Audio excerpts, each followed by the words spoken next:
Good evening, good evening, good evening. Welcome to another No Tanks live stream. It's Monday night. I wasn't sure that I'll be able to do this. We've just come back from a fantastic adventure weekend in Wales. Did some dark water diving and some adventurous freediving in North Wales, which was absolutely fantastic. But while I was there, I got chatting to a couple of the guys very specifically about the No Tanks grading system that we've got, and especially I've missed you.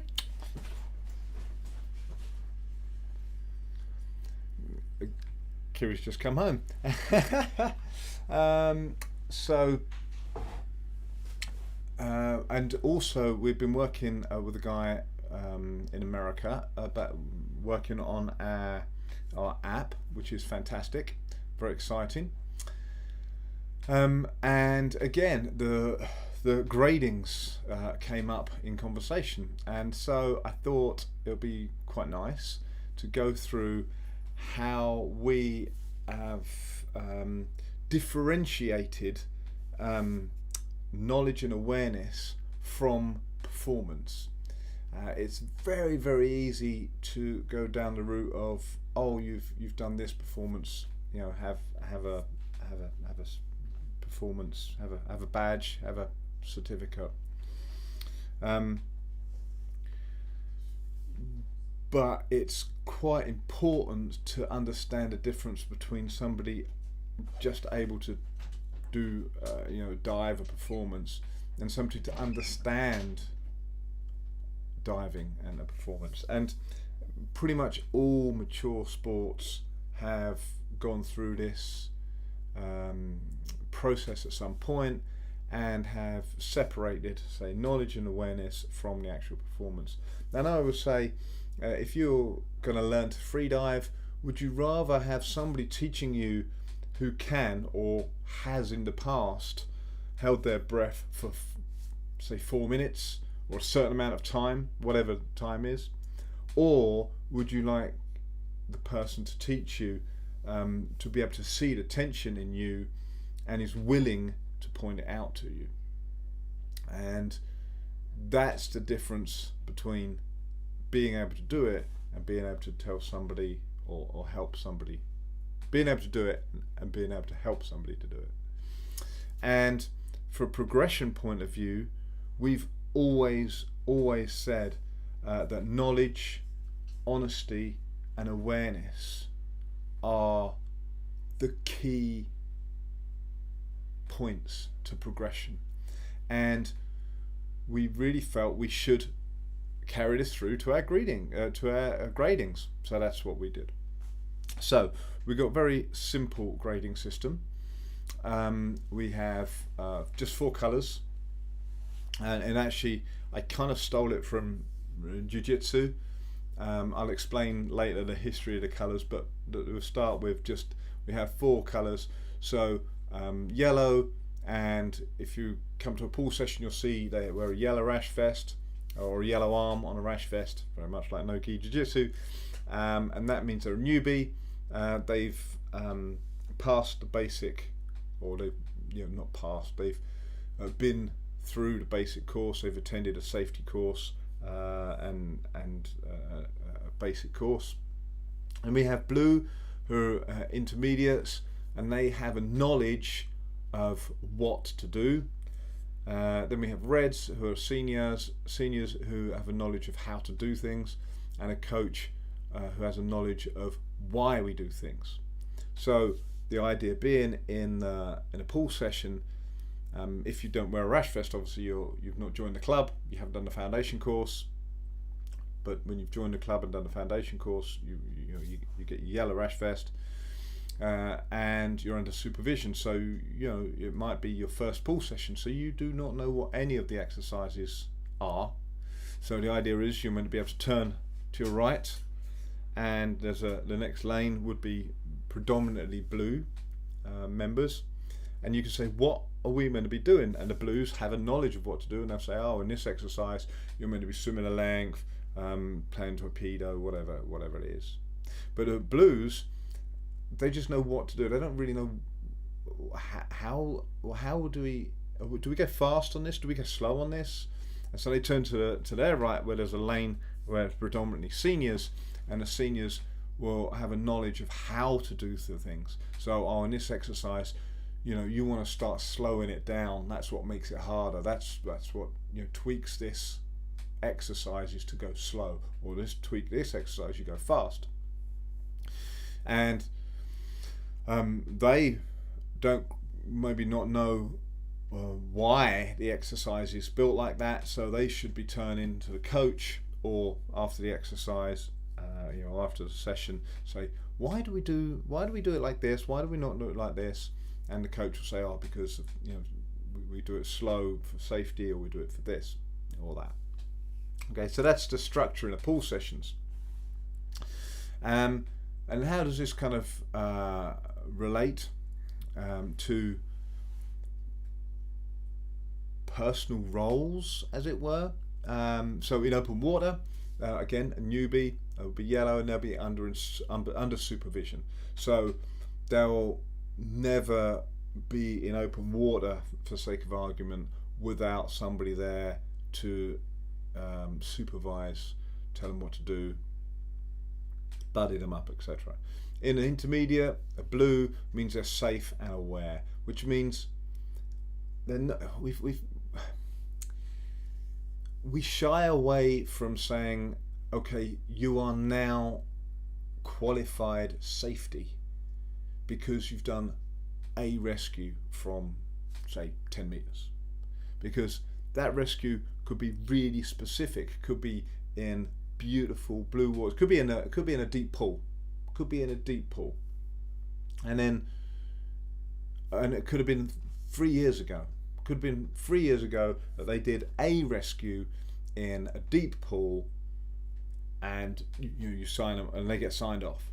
That doesn't mean to say, in our view, that 3 years later in Raspberry, which is cold and green and dark, that they are able to to perform a safety, a rescue from 10 meters in cold green conditions. So we much prefer to teach people the safety theory and awareness, so that they can look at a situation and go, well, like, if this went completely, Pete Tong, could I rescue the person from the bottom of this line, or from 10 meters, or whatever it is? And if they're aware and honest, they're going to say, sorry, I can't save you on that dive. I'm just not capable of doing it. They might have a sinus, they might have sinus squeeze, and they can't leave the surface. So, well, I can't save you because I can't get down there today. And this is an awareness thing, and this is what feeds into the safety. So blue, in an open water scenario, they'd be safe and aware. So the theory is that two blues could dive together, but of course, if one of them's got sinus blockage, then you can't dive together. It doesn't matter how, it doesn't matter what level you are. If you can't safety the person effectively, then you can't dive together. So instead of stating two blues can dive together, so people kind of look at their arm, like, I've got a blue rash vest, I can dive with that, I have a blue rash vest. No, we're saying you're safe and aware. When we get to red, we're looking at supervision. So red rash vests don't necessarily need to, there could be a scenario of 3 or 4 divers on a rope, and the senior might have blocked sinuses, so they definitely can't leave the surface, but they could go, could you do the safety for this person? Can you do the safety for that person? Because they're aware of what people can do, how they're feeling, and they can ask the questions. Are you okay today? How's your equalization? How's your you're feeling strong? Not random questions, different questions. to be able to supervise 4 or 5 divers in a scenario, in a situation, and be aware of what people are able to do. And then of course a coach can organize, so the coach has that next level of awareness, and the coach might not even get in the water, but they can say, okay, could you as a senior look after these people and make sure that they get this, and give them some more information, that person needs to try this person's working on that, etc., etc. So as a coach, they're organizing and instructing, okay, so giving specific pieces of information to specific people, and that's our grading system.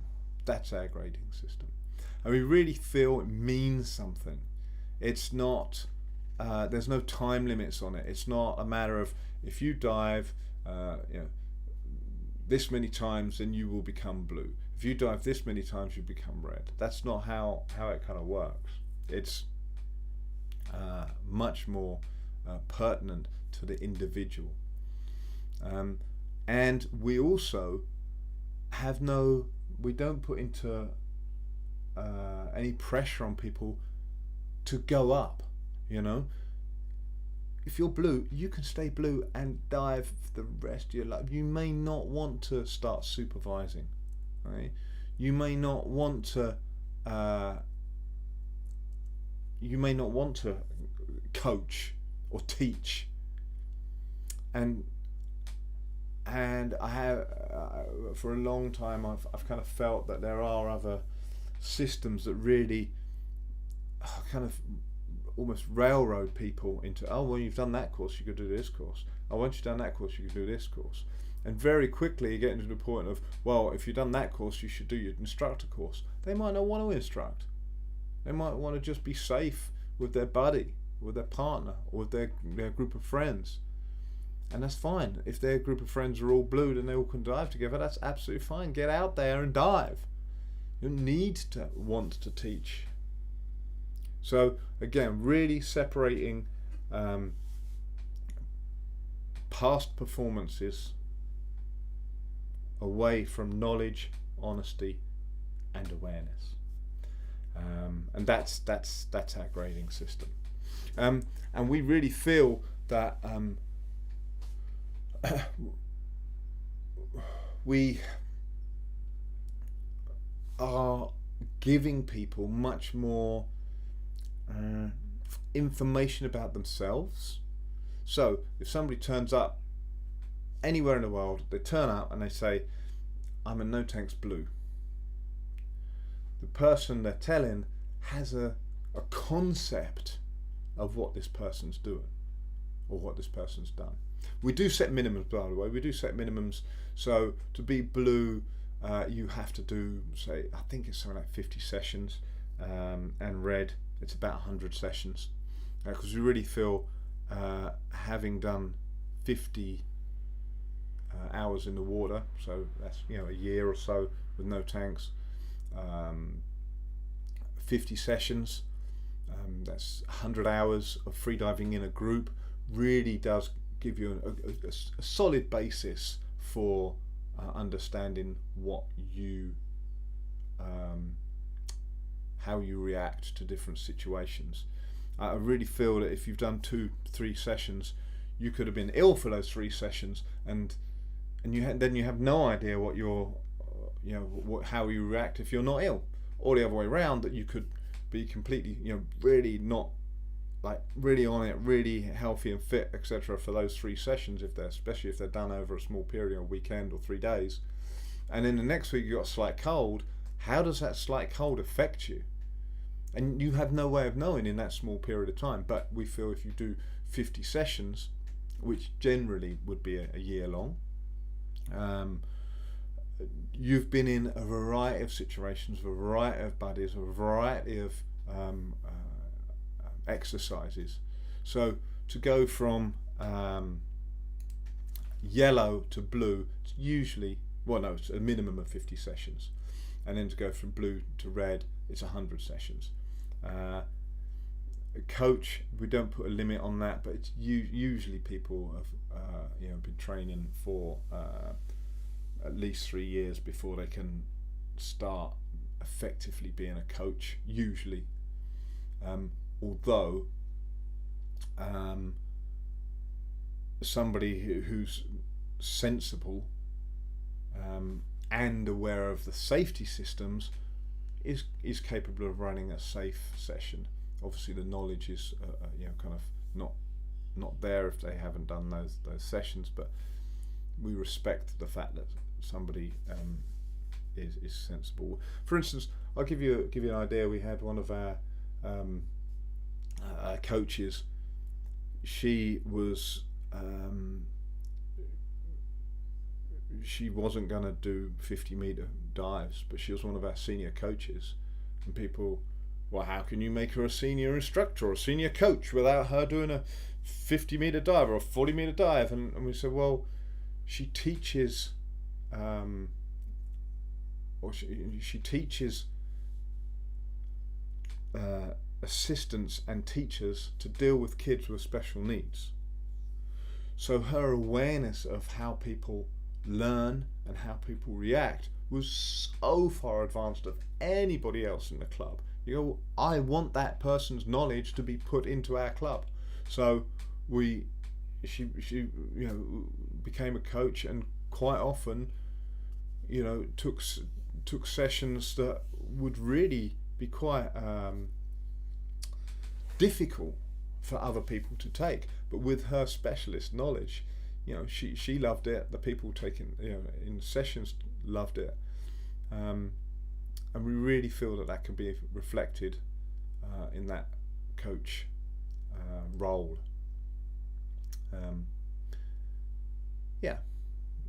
So we do have minimum times that you have to go, because we really feel to build up the experience, to actually be able to put your hand in the air and say, yeah, I know, I'm aware of myself. Well, let's go to the other slide. I'm aware of what I can do, and I'm safe. And somebody will say, yeah, this person's safe. If they've done 50 sessions, they've been in a variety of situations. They've done 100 hours of freediving within a group, and they're pretty aware of what they're doing. So that's it. That's the No Tanks grading system. It really encourages awareness and knowledge, rather than people pushing to get that depth. Oh, I'm going to get that depth. Touching that depth, touching it once in beautiful blue waters, and then getting a certificate to say that they've touched something at a certain depth. It always feels to me that's kind of, I don't know how to put it. It seems very disingenuous. Doesn't feel like, okay, so you've done it once. We want to sign people off who can repeatedly do these things, who are aware that they can do them time and time again. It's we feel a much safer way of doing it, and stops people pushing. Has the stream frozen? No, it says it's got an excellent collection, Darren. It says it's got an excellent collection. Sorry, I've just see there's a message up from Darren saying, has the stream frozen? I don't know. I can't see it from this end. I can see my data that says it's an excellent collection. And that's it. So thank you very much for joining us. You can turn off now. That's it. I am going to give a little bit more information, but that's kind of the interesting information that you can take away.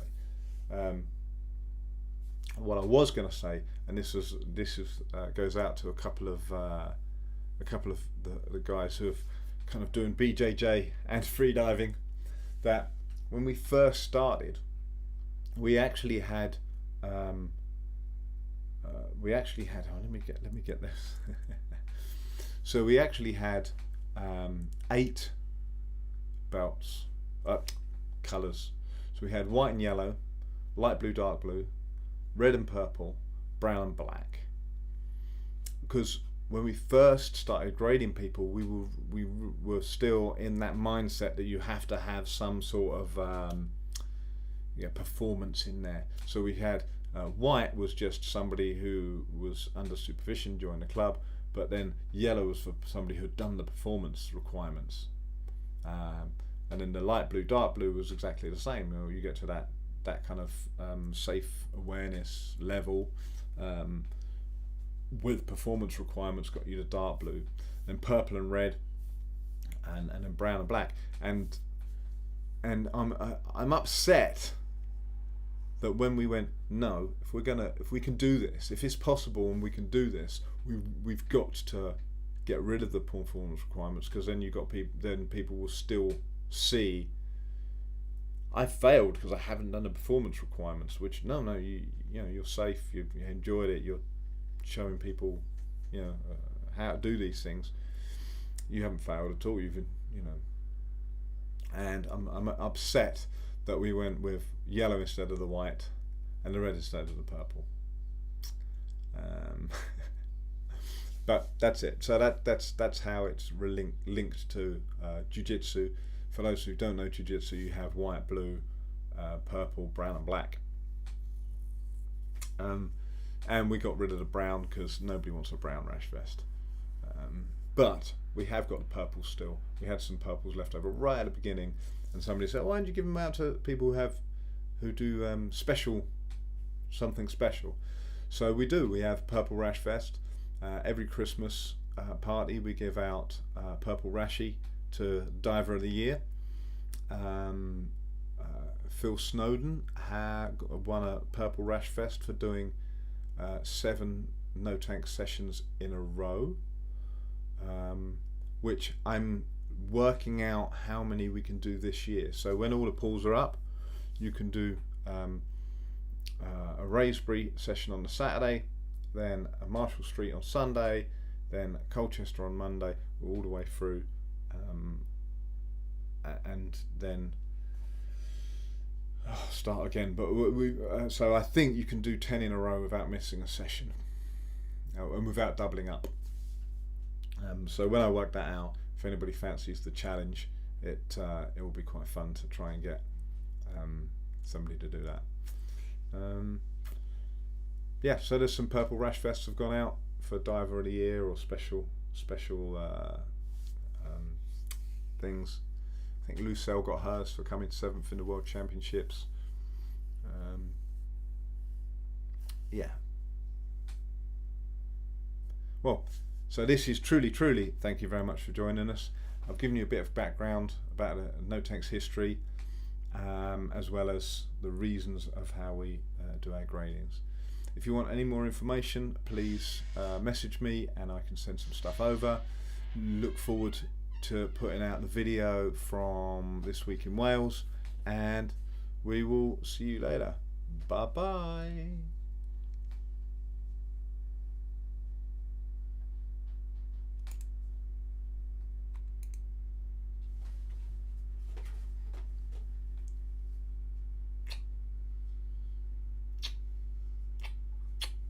Hello. Have you been in the back garden? No.